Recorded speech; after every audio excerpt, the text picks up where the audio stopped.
예, 우리 예지가 뭐죠? 뒤에서 알밤을 숨겨놓고 그걸 조금씩 먹으면서 좋아하는 것처럼 생글생글 웃으면서 머리를 꼬고 앉았어요. 자, 예지부터 우리 뭐 때문이니? 하고 눈을 맞추면서 할렐루야 샬롬 하고 인사합니다. 할렐루야 샬롬 샬롬 샬롬 샬롬 샬롬 샬롬 샬롬 미리 하고 있어요. 하나님 사랑합니다. 여러분 주 안에서 사랑합니다.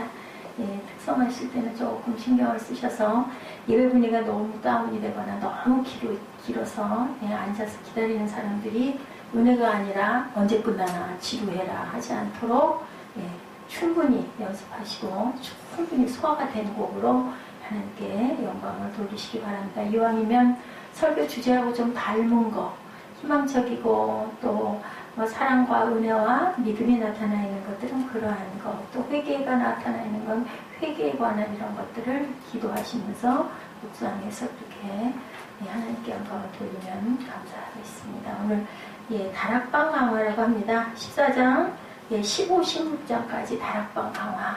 산상수훈은 예수님 공생애가 시작되면서 산에서 많은 사람들에게 전했다고 한다면 다락방 강화는 제자들에게 은밀하게 특별하게 이제 내가 곧 돌아갈 건데 어디로 돌아갈 건데 하늘로 돌아갈 건데 내가 갖다 다시 올 거야. 너희들은 이러이러하고 이렇게 하고 있어라 하고 이제 그런 말씀을 해주시는 부분이 다락방 강화 14장부터 일어나죠. 어떻게 했어요?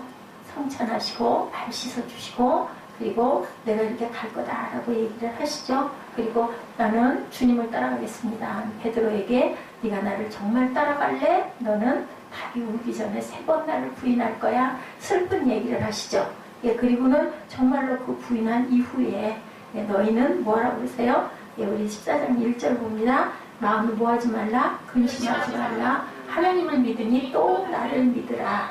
그렇죠? 내가 내 아버지 집 거할 곳이 많을 건데 그렇지 않으면 너에게 일렀으리라. 내가 너희를 위하여 거처를 예비하고 갈 거다.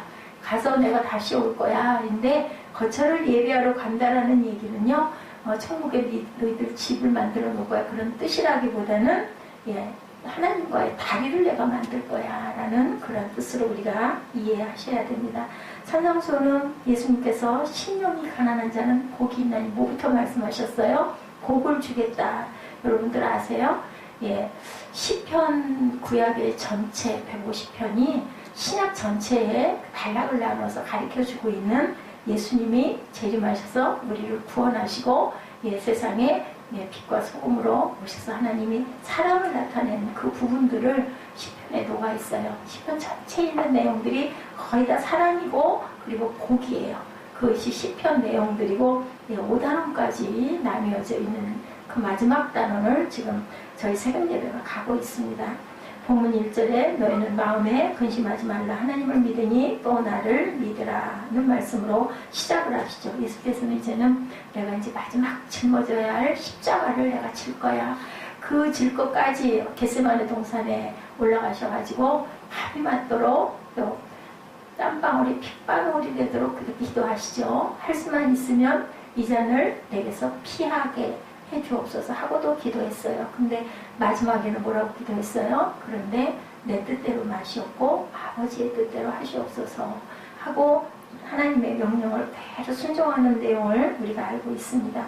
우리 하나님을 잘 믿는 척하지만 마음의 근심과 염려가 걱정이 그대로 앉아있는 경우가 얼마나 많은지 몰라요. 말씀은 말씀인데 알기는 알겠는데 아이고 내가 정말 지금 죽겠는데 이거랑은 관계가 없잖아. 이런 생각이 드는 문제들이 많죠. 자, 주님께서 마음에 근심하지 말라는 메시지를 주신 이유를 우리 한번 3가지로 요약을 해서 보시죠. 첫째, 예수께서는 어디에서 마가의 다락방에서 제자들과 심각한 대화를 통해서 어떻게 했어요? 심각한 대화를 선행하고 가고 있어요. 다락방 강화를 말씀하시기 전에 제자들의 발 씻어주시고 그리고 베드로에게도 예언을 하시죠. 그리고 나는 곧 죽을 거다. 둘째, 12제자들과 함께 식사하시던 중에 가룟 유다가 자신을 배신할 것이라는 예언도 하십니다. 또 12제자 중에 가장 믿을 만한 상징적인 존재였던 베드로에게 너는 나를 3번 부인할 것이라고 이렇게 말씀을 하시죠. 무엇보다도 근본적인 원인은 무엇에 관한 것? 이 내용 전체가 죽음에 관한 것. 누구의 죽음? 예수님의 죽음. 아주 중차대하고 아주 대단한, 왜요? 인류의 생명이 달려있는 일이거든요. 그렇기 때문에 하늘나라에서는 이것보다 큰 일은 없습니다.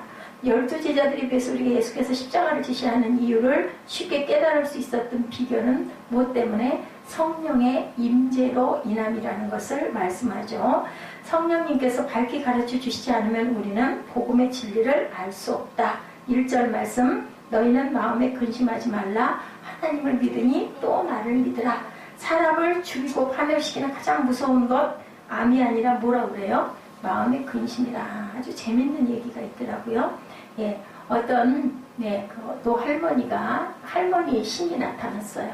그래가지고 마차를 좀 태워달라고 그래요. 그러면서 얘기가 뭐라고 얘기를 하냐면, 제가 예화에서 본 얘기입니다. 예, 근데 그 신은 사람을 죽이는 신이에요. 그러니까 병정이 마차를 안 태워주려고 그건 알거든요. 그러니까는 내가 딱 사람을 셋만 죽일게 라고 사정을 해요. 그래서 이 장군이 마차를 태워줬어요. 아주 재밌는 얘기예요. 채워져가지고 목적지까지 데려다줘서 할머니가 아이고 고맙소 하고 높아가 내렸는데, 나중에 보니까 거기에 패스트가 온통 그 지역 전체 사람들을 거의 다 죽였어요. 그 옛날에는 흑사병이 들면 거의 사람들이 죽었거든요. 이 장군이 딱 생각해보니까 이 어둠의 죽음의 그림자를 몰고 왔던 이 할머니 신이 분명히 세 사람만 죽이겠다니 다 죽였구나. 그리고는 그 할머니 신을 찾아서 막 헤매요. 결국은 만났어요. 딱 어느 지점에서. 옳다, 이 할머니 잘 만났어.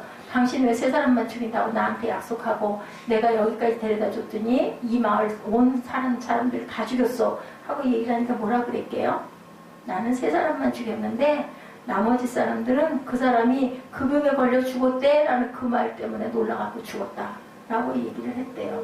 무슨 얘기예요? 안 걸렸다 그러면은 암이 죽이는 게 아니라 뭐가? 나는 죽을 거야 하는 근심 때문에 죽는다. 그러니까 주님이 말씀하시는 거예요. 너는 마음에 근심하지 말라. 하나님을 믿으니 또 나를 믿어. 내가 너를 절대로 고아와 같이 버려두지 않을 거야. 내가 너를 죽게 두지 않을 거야. 근데 우리는 그 말씀을 믿는 것보다는 뭐를 많이 믿어요? 눈에 보이는 거, 현상, 지금 일어나는 거, 내 몸에 이 아픈 질병, 난 이걸로 인해서 죽을 거야. 이 포기가 결국은 그 사람의 그 살 소망을 끊어버린다라는 거죠. 사탄은 바로 거기서부터 온다라는 얘기예요. 예, 그런 거는 지금 생각이 납니다. 암이나 에이즈 그리고 사스는 사람의 육체를 파괴하지만 근심하는 마음은 뭐를 파괴하기 때문에? 영혼을 파괴하기 때문에. 우리가 몸과 영혼이 어떤 게 더 중요하다라고 얘기할 수는 없지만 제가 생각할 때는 그래도 영혼이 먼저가 아닐까. 그죠? 우리가 살려고 하는 의지가 있으면은 살 수가 있는데, 오늘 낮에 사무엘이 그 얘기를 뭐 해가지고 우리가 한참 옥신각신했어요. 예. 누구를 건질 거야, 누구를 구할 거야, 물에 빠지면, 아내와 어머니가 물에 빠지면 누구를 건질 거야. 그 얘기들이죠. 어머니를 안 건지고 아내를 건지고 어머니가 돌아가시니까. 또 아내를 놔두고 또 효자라고 어머니를 건지면 아내가 죽으니까. 그래서 제가 그랬어요. 연약한 사람을 먼저 건지는 게 맞아. 사무엘이 그 얘기를 하더라고요.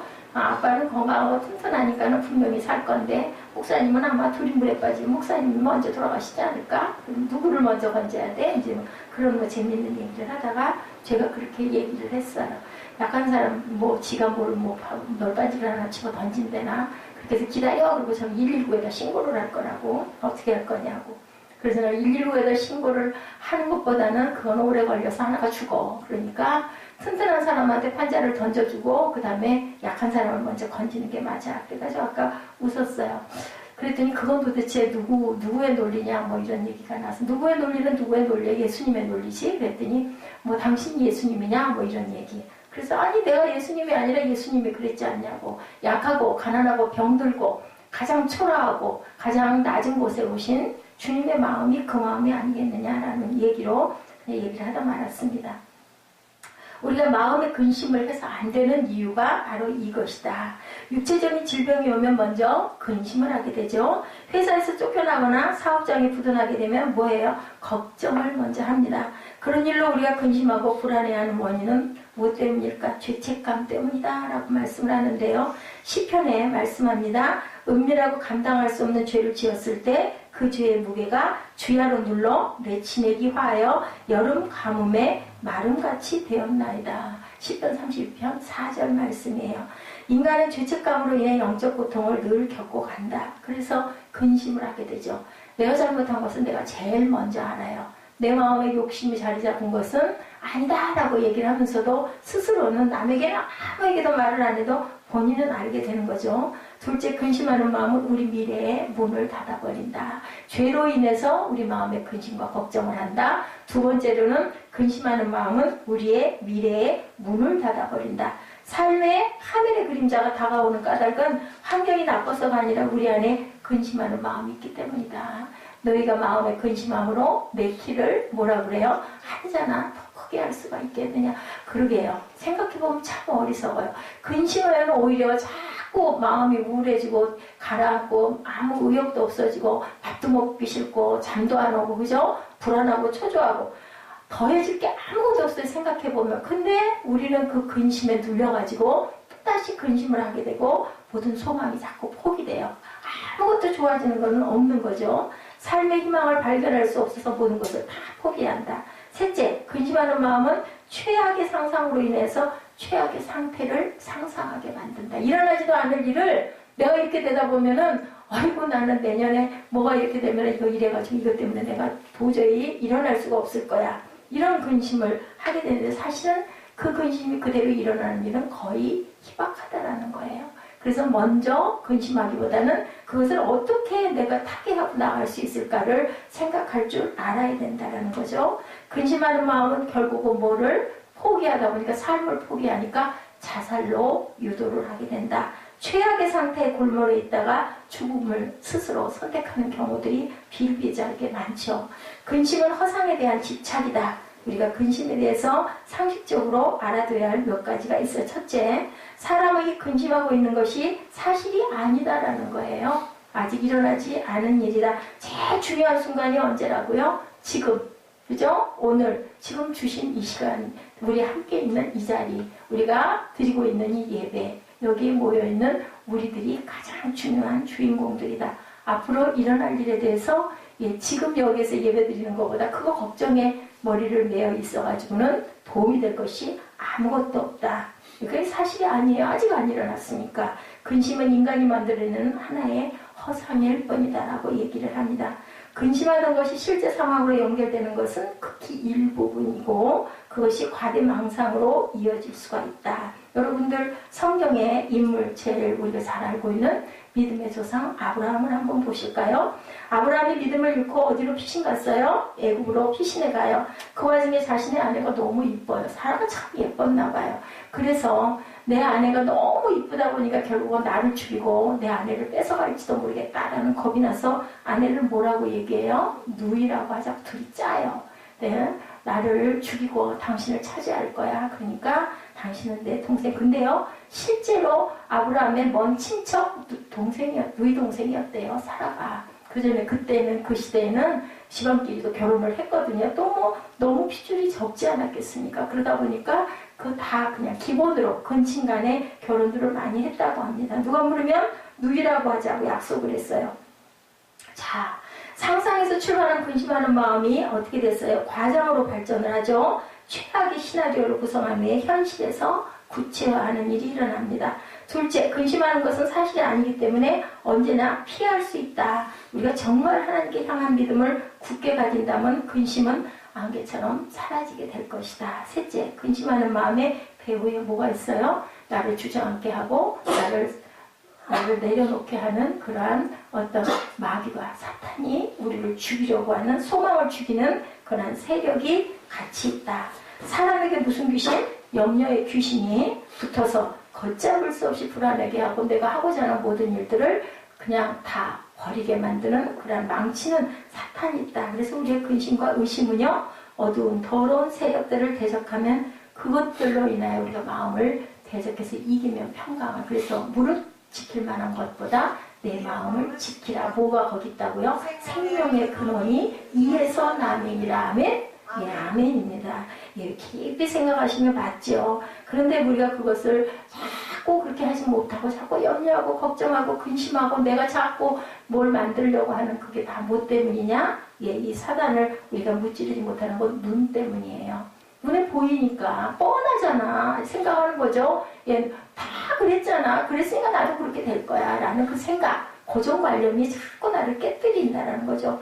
예, 예수님이 바로 내 안에 계시고 내 옆에 계신데 안 보이니까 내가 해야 되는 것들이다 하고 생각이 드는 거죠. 그것이 넘어서져야 된다. 1절 말씀 우리 다시 한번 보죠. 너희는 마음에 근심하지 말라. 하나님을 믿으니 또 나를 믿으라. 우리 눈이 참 중요한 것인 반면에 눈이 자꾸 사람을 시험 들게 만들고 겁나게 만들고 좌절하게 만들고 절망하게 만드는 게 눈이에요. 자, 첫 번째 우리에게 하나님이 계시기 때문이라는 거죠. 결코 죽지 않으시고 죽을 수도 없는 분이세요. 하나님은 영원하신, 영존하신, 무소부재하신, 그죠? 그런 하나님이시기 때문에 만약 하나님께서 돌아가신다면 하나님이 아닌 거죠. 하나님이 아니신 거죠. 돌아가실 수도 있다면 절대로 그럴 일은 없는 거죠. 그런 가설은 종교적 허상에 불과할 뿐이지 실현 가능성은 아주 없다. 자, 우리의 믿음과 상관없이 태양은 항상 떠 있어요. 예, 믿든지 말든지 떠 있잖아요. 항상. 그리고 구름이 가려져서 폭풍이 치고 새까맣게 먹정구름이 앉아 있지만 여러분 태양이 있어요? 없어요? 태양이 안 보여요. 깜깜해 칠흑같이 어두워져 있어요. 뭘로 인해서? 어둠으로 인해, 비로 인해. 그래도 태양은 떠 있는 거예요. 근데 우리 눈에는 안 보이니까 없다라고 하시면 그렇지 않다라는 거죠. 우리가 믿는다고 태양이 더 반짝거리고 안 믿는다고 태양이 구름 속에서 모습을 나타내지 않거나 그런 일은 절대 없다. 예, 그러니까 불변의 지구의 모든 원리는 다 그대로 하나님이 운행하시는 대로 돌아간다라는 거죠. 근데 우리가 뭘 잘 몰라요? 예, 그 우주의 법칙과 그 방법들을 우리는 잘 모르는 거예요. 지금 뭐 연구를 하고 과학이 어떻고 하지만 하나님의 오묘한 신비를 우리가 다 점령할 수는 절대로 없기 때문에 모르는 거죠. 없는 게 아니라 모른다라는, 무지하다라는 거죠. 마귀는 자꾸 우리에게 하나님이 없다고 말한다 그러죠. 성경에 나와 있죠. 하나님이 없다고 한다고.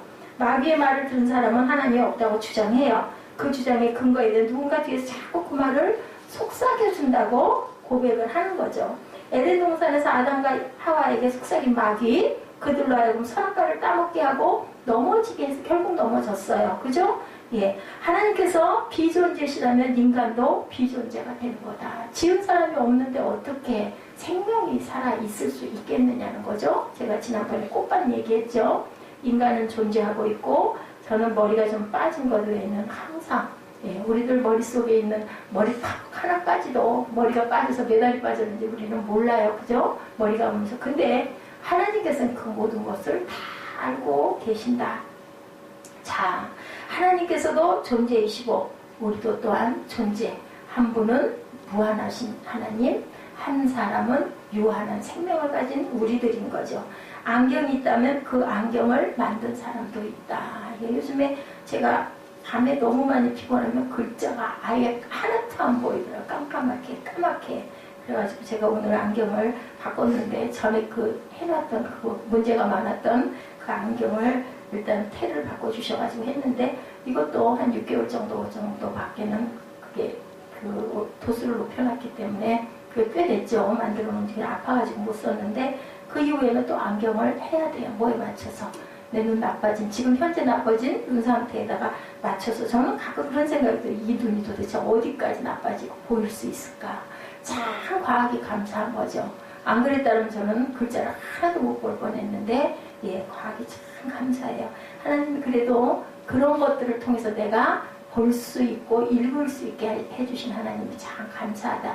근데 내가 언젠가는 눈이 나빠서 안 보이게 될 거야. 이게 어느 단계가 가면 깜깜해서 나 이제 책도 못 볼 거고 설교 여러 가지 그 자료도 볼 수가 없을 거야. 그거 걱정으로 제가 만약 매일같이 근심하고 고민하고 한다고 그게 그죠? 그게 다 해결이 돼가지고 눈이 번쩍 뜨여가지고 잘 보여지게 될 리는 없어요. 그러니까 먼저 두려워할 필요가 없는 거죠. 가는 데까지 가는 거예요, 열심히. 그죠? 막다른 골목에 있는 사람들은 어떻게 방법이 없잖아요. 끝까지 가보는 거죠. 뭐. 그 막다른 골목 끝에까지. 적군이 따라오더라도. 그래서 그런 얘기가 있죠. 예, 솟아날 구멍이 있다고 그러죠. 어떻게 돼도 솟아날 구멍이 있다고 그래요. 하늘이 무너져도. 하늘이 무너져 내려앉아도 하나님께서는 우리가 굳게 믿으면 솟아날 구멍을 주신다. 저는 그래서 굳게 믿습니다. 하나님이 제가 마지막 순간까지 여러분들에게 말씀을 잘 전하고 있는 가장 큰 기쁨이니까. 근데 그 기쁨 속에 고통이 없느냐? 있어요. 그렇기 때문에 우리의 삶에도 어떻게 다 이런 것들이 없으면 좋겠는데, 아이 도대체 왜 이렇게 힘이 든가? 근데 그 힘든 게 우리의 무게예요. 분량이에요. 짊어지고 갈 십자가라는 거. 그래서 바울도 나중에 포기했잖아요. 내 몸에 가시가 오히려 은혜다라고 얘기를 하죠. 창세기 1장 1절에 태초에 하나님이 천지를 창조하십니다. 예, 창조 사역을 통해서 하나님의 행하심을 말씀하죠. 하나님의 존재에 대해서 말씀하지 않으셨어요. 하나님은 이미 계신 분이기 때문에 이렇게 내가 세상을 창조했다라고 말씀을 하시죠. 태양이 존재하느냐 존재하지 않느냐로 논쟁할 필요가 없는 이유는 이미 태양이 존재하고 있기 때문인 것과 똑같은 이치다. 시편 14편 1절에 어리석은 자는 그 마음에 이르기를 뭐라고요? 하나님이 없다 하도다 라고 얘기하지만 하나님은 분명히 계시다. 무신론자들이 아무리 하나님이 없다고 큰 소리를 쳐도 결국 죽게 되면 막 두려워하고 공포스러워해요. 왜? 내가 갈 마지막 길이 나는 싫은데 정말 깜깜한 아무것도 없는 나는 이제 끝나는 인생이다 생각을 하니까 두려움과 공포로 인해서 잘 죽지를 못해요. 여러분들 태어나기는 우리는 모르고 순산한다 그러죠? 엄마들이 순산한다. 아이가 그 산도를 통해서 열심히 빠져나와서 제대로 빠져나오는 게 순산이라고 그래요. 근데 그거 못지않게 저는 그런 생각을 합니다. 돌아갈 때도 잘 돌아가야 된다. 그러려면 뭐가 있어야 될까? 믿음이 있어야 돼요. 내가 가야 할 고향이 있다. 우리 목적지가 있으면 열심히 가지 않습니까? 길 그대로 곧바로 따라가죠. 여기저기 헤매지 않아요. 갈 데가 없는 사람들이 이리 갈까 저리 갈까 방황을 하는 것처럼 갈 길을 잘 가려면 우리가 목표를 알아야 되고, 그리고 나는 분명히 하나님의 나라를 향하여 갈 거야 하는 그런 굳은 믿음을 갖고 있지 않은 사람들은 너희는 마음에 근심하지 말라. 내 하나님을 믿어라. 나를 믿으니 또한 그 하나님을 믿으니 나를 믿을 것이다 라는 그 말씀을 우리가 실천하고 갈 수가 있죠. 아무리 어떻다고 해도 그 일은 어쩔 수 없는 상황들이 너무 많아요. 우리가 해결할 수 있는 거는 그냥 한치 앞에 코앞에 있는 내 지금 오늘 하루, 그것도 그죠? 그것도 온전하게 그대로 가는 일이 없어요. 이상한 별별 일들이 순간순간 크고 작은 일이 다 일어나요. 근데 그러면 우리가 갈고 닦은 그동안 살아온 40년 동안 열심히 살았다면 내가 내 몸을 지탱하고 다니기 시작한, 예를 들면 초등학교 1학년 때부터 지금까지 뭐 한 30년 이상을 잘 훈련하고 잘, 그죠? 여러 가지 것들을 잘 통과하고, 장애물 경기 있죠, 여러분들? 그걸 통과하고 온 사람들은 웬만한 장애물, 내가 넘었던 장애물은 넘을 수가 있어요. 근데 그걸 통과하지 않은 사람들은 몇십 년을 왔더라도 다시 시작해야 되는 거, 맨 밑바닥부터. 얼마나 힘이 들겠어요. 제가 어떤 전도사님하고 그런 얘기를 했는데요. 젊어서 저 고난을 좀 당하면 좀 힘이 있으니까 그나마 좀 낫죠. 근데 나이가 들어가지고 뒤늦게 그런 거 모르다가 철없이 세상에 적응 제대로 못하고, 그죠? 온실안의 화초처럼 보호받고 있던 사람은 아주 죽을 맛이죠. 한마디로 얘기하면. 나만 그 고통을 당하는 것 같아요. 근데 다른 분들하고 이렇게 얘기를 하다 보면 그분들도 엄청난 고난과 고통과 어려움과 안격과 험한 파도 인생을, 그죠? 그래서 새파라고 얘기하잖아요. 그거 겪지 않는 사람은 하나도 없어요. 근데 내가 생각할 때 나만 제일 고통스러운 것 같은 거죠. 그렇지가 않다라는 거예요. 그래서 우리는 훈련하고 가야 된다. 무엇을? 세상을 살아가기 위한 훈련을 잘 받고 가야 되는 거예요. 그래서 예수님도 제자들, 12제자를 3년 동안 훈련을 시키고 얼마나 발이 안 떨어지셨을까요? 그거 놓고 가신 거예요. 그러고도 또 마음에 안 있으셔서 뭐를 주고 가셨어요? 보혜사를, 그죠? 예, 보혜사를 주고 가시고, 그리고 성령의 불로 임하셔서 모든 제자들을 변화를 시키죠. 그래서 예수님께서는 하나님을 믿으니 또 나를 믿어. 하나님과 나는 하나야. 우리는 같아 라고 얘기를 하고 계시죠. 콩 심은데 콩 난다고 하죠. 예, 우리가 왜 자손이 귀해요? 나를 쏙, 내 DNA를 쏙 빼닮아서 나만 닮은 게 아니라 내 아내를, 내 남편을 닮았기 때문에 그 자식이 못된 짓을 해도 귀하고 이쁜 거예요. 예, 그러게요. 그런 의미로 보면 입양, 글쎄요. 예, 그런 마음도 어느 들어요. 그렇지만 이웃을 사랑하는 마음으로 봤을 때는 입양도 해야 되겠죠. 생명이기 때문에 내가 여력이 있고 내가 할 수가 있는 감동이 있다면. 근데 저는 그냥 언뜻 그런 마음이 들더라고요. 나와 내 배우자의 그 DNA를 쏙 빼서 섞어가지고 나온 그 아주 얼마나 신비한 창조일까 하는 생각을 제가 해요. 애가 자라면서 그런 모습들이 이렇게 드러나고 또 후천적으로 그 버릇이나 이런 거 좋은 거 나쁜 거 다 앞에서 하는 걸 이렇게 보고 있으면 참 신기하다는 생각을 하게 돼요. 그래서 또 애착에 가서 자녀를 들여다보는 것처럼 아버지도 우리를 낳아놓으시고 세상에서 너희들 이렇게 훈련하고 이렇게 가거라. 너희 안에 그 대신 예, 네 어머니로부터 받은 원죄가 있다 하시면서 그거를 연연해 하시죠. 불쌍히 하시죠. 저 녀석이 저래서 그렇구나 하고 잔잔하게 들여다보시는 그 하나님 아버지의 마음이 우리 부모가 자식을 들여다보는 마음 그거 글쎄요 수천 분의 1이라도 우리가 이해를 할 수 있을까 하는 생각을 해봅니다. 예수 그리스도는 하나님의 아들로서 어떻게 오셨어요? 길이시오 진리시오 생명으로 오셨죠. 길이죠. 어디로 가는 우리 고향으로 돌아가는 길.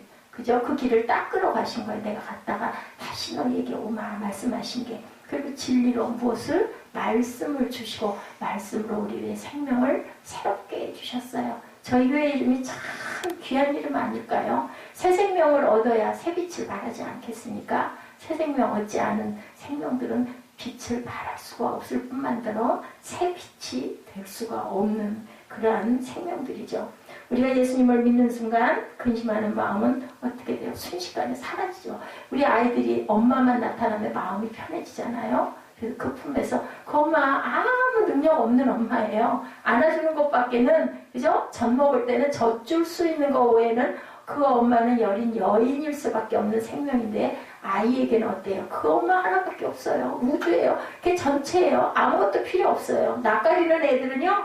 뭐 돈 많은 사람, 훌륭한 사람, 인품 있는 사람, 학식이 있는 사람, 이쁜 사람 항상 상관없어요. 못생기고 수세미같이 엉클어져 있고 그죠? 매무새도 틀어져 있어도 그 엄마 품속이면 그냥 아주 전체 색은 잘 자잖아요.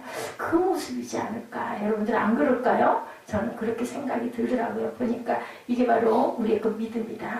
아버지를 믿는 믿음이 우리 갓난아기들, 엄마를 막 아는 아기들이 엄마 없으면 죽자고 울죠. 눈이 시뻘개가지고 막 그죠. 죽을 듯이 울어요. 울 이유가 아무것도 없는데 남이 봐줘도 저를 어떻게 안 하거든요. 근데 얘는 두려운 거예요. 엄마밖에 모르니까. 근데 엄마가 딱 오면은 뚝 끝쳐요. 죽자고 자질에게 넘어가다가 그게 바로 믿음.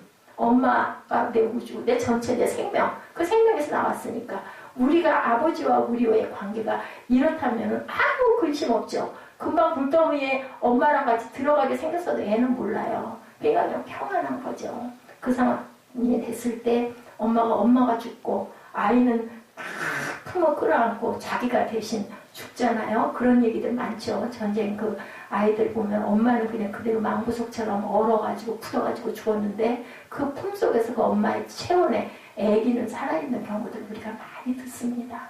이런 것처럼 죽을 때까지도 지켜주시는 게 그저 내 부모다, 내 아버지다. 내 아버지 집에 거할 곳이 많도다. 그렇지 않으면 너에게 일렀으리라. 내가 너희를 위하여 처소를 예비하러 가노니. 두 번째, 마음에 근심하지 말아야 하는 이유는 우리에게 이렇게 천국이 있기 때문이다. 그 아이에게는 엄마가 천국이에요. 우리가 볼 때는 아주 초라한 여인에 불과하고 아무 힘도 돈도 없는 무식한 여인일 수 있는 그 엄마가 아이에게는 천국인 거죠. 만약 천국이 가상의 것이라면 여러분들 천국이란 단어는 없을 거예요. 그런 생각 안 해보셨어요? 연필이 만약에 없다면 연필이라는 이름이 없는 거예요. 그래서 보면 멸종된 동물들 이름이 없어지잖아요.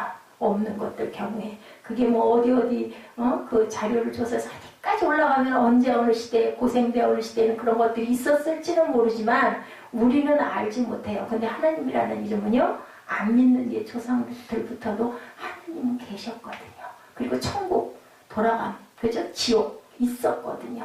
그렇기 때문에 그 단어가 있는 거다. 하나님께서 아담에게 이름을 지으라고 쭉 데리고 다니면서 그죠? 아담에게 얘기해서 그냥 부르는 대로 이름이 됐어요. 있으니까. 없는 것 가지고 이름을 만들 수가 없죠. 그런 말 여러분들 아시죠? 고기도 먹어본 사람이 맛을 안다고. 그죠? 봐야 알죠. 있어야 그 이름이 나오지. 없는데 어떻게 이름이 나오겠습니까? 사람도 이따가 돌아가고 나면 그 이름이 딱 제명이 돼서 빨간 줄이 쳐지고 없어져요. 세월이 많이 가다 보면 현재 있기 때문에 이 하나가 있는 겁니다. 인간이 사용하고 있는 언어는 보이든 보이지 않든 실체가 존재하고 있음을 증빙하는 증거예요. 그게 있기 때문에, 꽃도 있기 때문에, 꽃 이름도 그 꽃이 있기 때문에 이름이 있다라는 거죠. 우리는 마음에 그래서 천국을 건설해야 한다. 근심이나 의심, 불안이 비집고 들어올 수 없도록 마음을 뭘로? 전신갑주로, 말씀으로 무장을 해야 된다. 우리는 믿잖아요. 성경 말씀을. 말씀 딱 듣고 보면 어때? 어머, 맞아, 그렇지. 이런 동의가 일어나죠. 그게 바로 믿음이에요.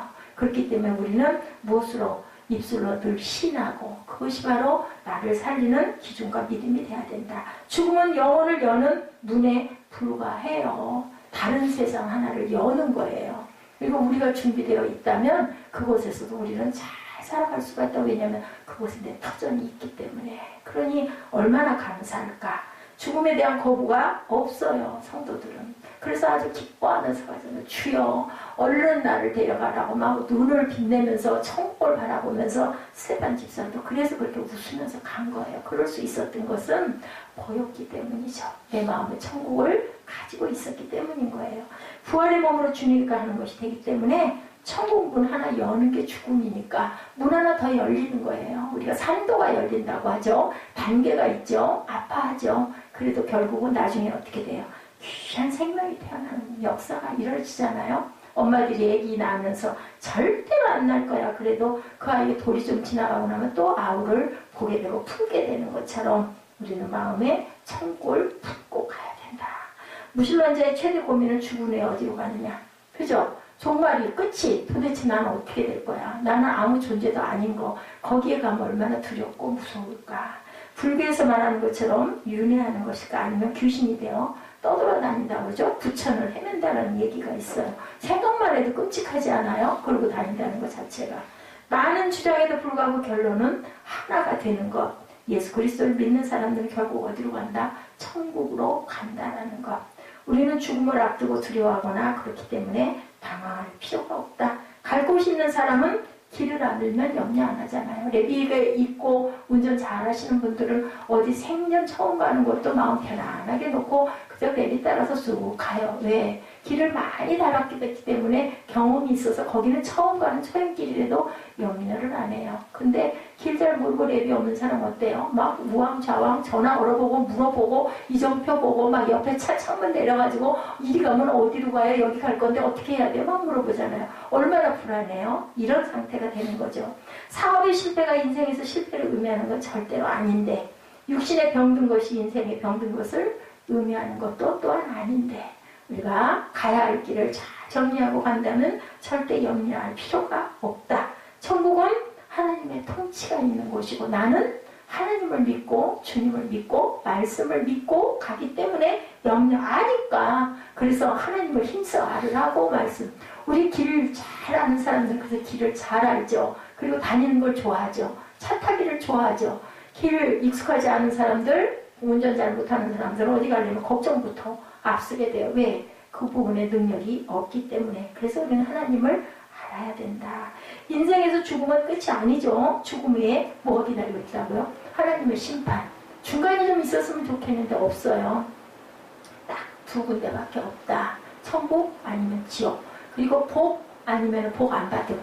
아니에요. 복 아니면 저주. 그죠? 예. 보면 항상 반반 이상씩 너희들이 어떻게 저주를 받을 것이다. 신명기에도 그리고 우리가 잘 아는 시편 1편에도 가만히 들여다보세요. 시냇가에 심은 나무가 시절을 쫓아 과실을 맺는 것 같은데 악인은 그렇지 아니하며 라고 나오죠. 바람에 나는 겨와 같도다 라고 말씀합니다. 죽는 것은 사람에게 정하신 거예요. 그 후에는 심판이 있으리라. 히브리서 9장 27절 말씀이에요. 하나님이 세상을 이처럼 사랑하사 독생자를 주셨으니 어떻게 해요? 저를 믿는 자마다 멸망치 않고 영생을 얻게 하려 함이라. 이 말씀들 여러분들 왜 열심히 외우시고 왜 열심히 따라서 말씀하세요? 믿음이 있기 때문이에요. 그렇다면 그걸 믿으셔야 되거든요. 그냥 아 맞아 그 말씀 있지 그렇지 그냥 이해하고 넘어가서는 안 된다. 이해하는 것과 믿는 것은 달라요. 그죠? 믿음은 뭐예요? 행함이죠. 예수께서 가라사대 나는 부활이요 생명이니 나를 믿는 자는 죽어도 살겠고 무릇 살아서 나를 믿는 자는 영원히 죽지 아니하리니 이것을 내가 믿느냐? 라고 질문하셨어요. 그러면 아멘 했으면 믿어야 되는 거거든요. 아 그 말씀이 있지 참 좋은 말씀들이야. 그러고 말면 아무 소용이 없다. 그래서 여러분들은 입술로 자꾸 고백하시고 되도록이면 좀 모두를 치시더라도 요즘에 그것도 있죠. 예, 뭐 일독 해가지고 쭉 성경 말씀 치면서 하는 그 프로그램도 있어요. 보면 요즘에는 전부 다 그죠. 예, 전부 그 자판을 많이 사용하기 때문에 이걸 일일이 못 쓰면 이걸로라도 해서 하루에 뭐 10분이라도 그렇게 쭉 하다 보면 결국은 예, 그 성경 전체를 한번 내가 다 보면서 묵상하면서 치고 가는 거죠. 딱 그날 계획대로 여기까지 하고 다음날은 또 어디까지 하고 메모가 되는 그런 프로그램도 있더라고요. 자, 살아서 나를 믿는 자는 영원히 죽지 아니하리니 믿죠? 이런 말씀들을 아침마다 읽게 되면 근심과 두려움을 내쫓을 수 있다. 방법은 여러 가지가 있고요. 결단은 누가? 본인이 해야 될 마지막 관문이 있어요. 다 알려주셔요. 이렇게 자녀에게도 자녀 기를 때도 부모님들이 열심히 얘기하죠. 선택은 누가 해요? 내가 해요. 내 인생은 내가 가는 것이기 때문에 아무리 하나님이 잘 인도하시려고 성령의 문 밖에서 오늘 새벽에 우리 함께 나눴지만 예, 계시록 3장 20절에서 문 밖에서 두드리노니 두드린다라는 그 뜻이 계속 두드리고 계시대요. 서 있다라는 게 완료형으로 이미 언제부터 서 계신 상태래요. 근데 마지막 끝은 있다라고 말씀을 하죠. 천국이 있어 죽음 이후에도 우리는 그렇기 때문에 걱정할 필요가 없다. 지금도 문 밖에서 두드리시는 게 뭐예요? 제가 지금 여러분들에게 드리는 말씀이 하나님이 저를 통해서 여러분들에게 두드리고 있는 거예요. 뭐라고? 너 마음에 근심하지 마. 염려하지 마. 하나님을 믿으면 나도 믿어. 내가 절대로 너를 고아와 같이 버려두지 않을 거야. 내가 갔다 다시 올게. 그때까지 너희들 잘 있어라 라고 말씀을 지금 말씀을 드리는 거예요. 그곳에 너희도 있게 하리라. 내가 갔다 오고 나면 그 다음에 처소 예비하고 나서 내가 너한테 다시 올 건데 그리고 나서는 너도 나와 함께 있게 될 거야. 마음에 근심하지 말아야 하는 이유 세 번째로는 우리를 위해 천국이 처소를 마련한 후에 다시 오셔서 우리를 천국으로 데려가시겠다고 약속하셨기 때문이다. 의심 많고 잘 믿지 않은 우리를 위해 천국행만큼은 확실하게 하나님께서 해결해 주셨다. 그것을 믿고 너희도 믿느냐 하고 말씀을 하고 계세요. 자,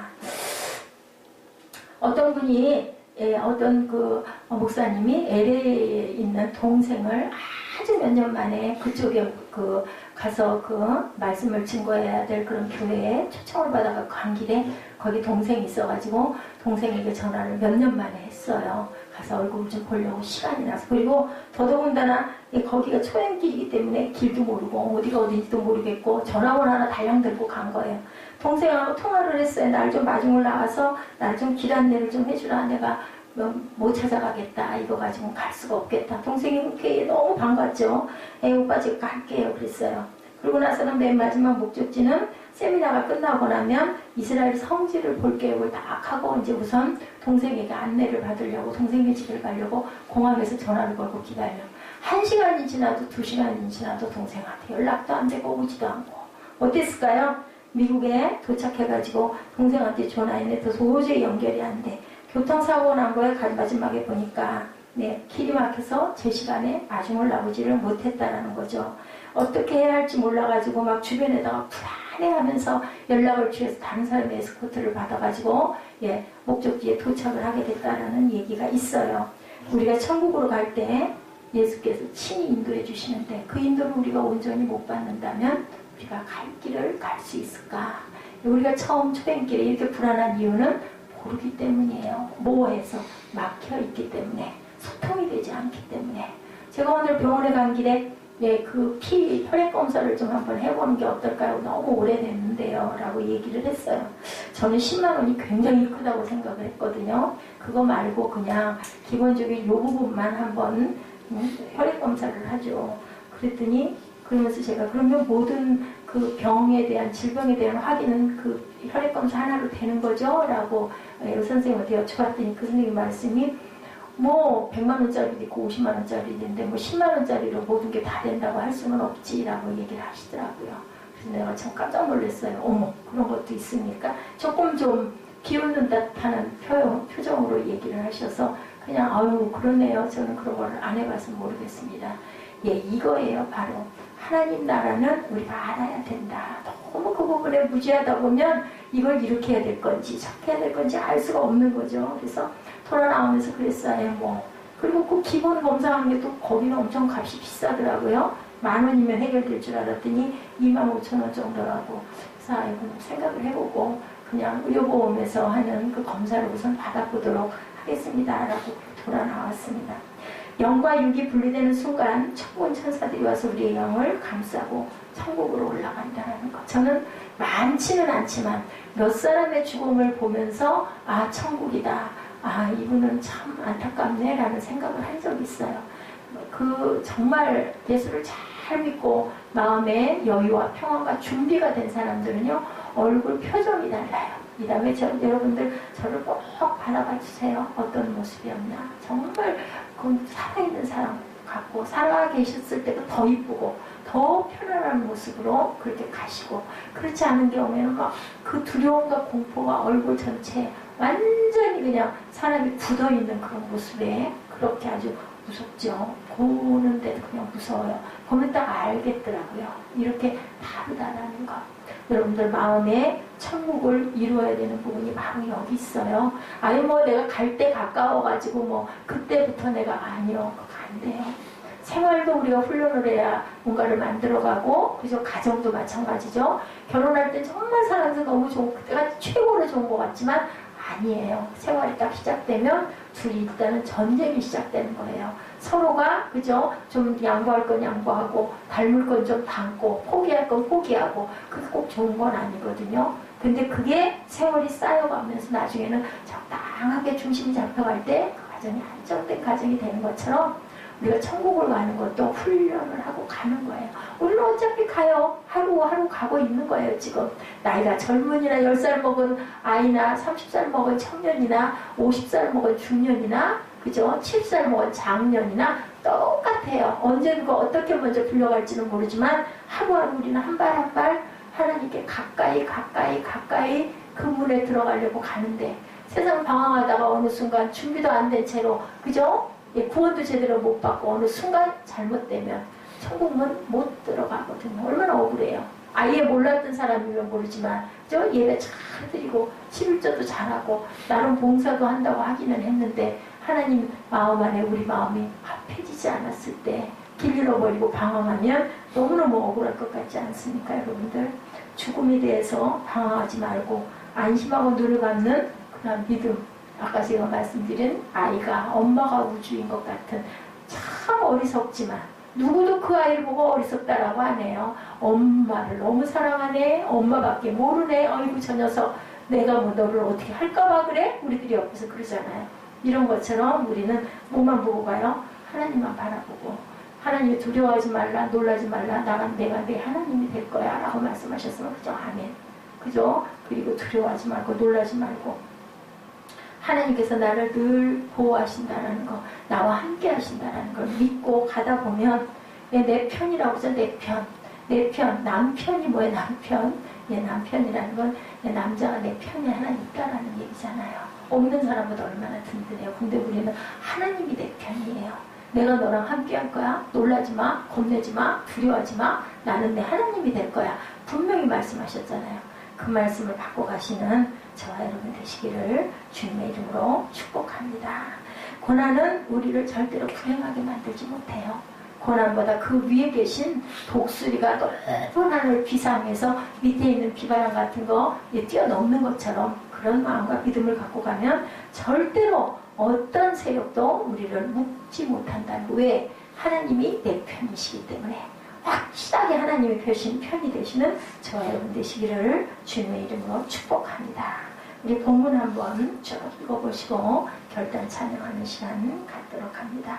우리 본문 우리말 읽습니다. 너희는 마음에 근심하지 말라. 하나님을 믿으니 또 나를 믿으라. 내 아버지 집에 거할 곳이 많도다. 그렇지 않으면 너희를 일렀으리라. 내가 너희를 위하여 거처를 예비하러 가노니 가서 너희를 위하여 거처를 예비하면 내가 다시 와서 너희를 내게로 영접하여 나 있는 곳에 너희도 있게 하리라. 내가 어디로 가든지 그 길을 너희가 아느니라 라고 그랬어요. 왜? 하나님을 믿고 그리고 주님을 믿으면 내가 어디로 가든지 그 길을 네가 알 거야. 내가 너에게 이렇게 얘기했으니까 너는 그걸 믿고 가거라 라고 얘기를 해요. 고난과 더불어 고난이 있는 거 피하려고 하지 말고 뭐라고요? 배도 그저 그 파도를 타야 된다고 하죠. 인 것처럼 고난과 함께 즐기면서 하나님을 즐거워하시는 저와 여러분 되시는 그런 아주 강하고 단단한 믿음의 소유자들이 되시기를 주님의 이름으로 축복합니다. 기도하시겠습니다. 마음의 근심, 염려, 의심, 방황하는 그러한 저희들 마음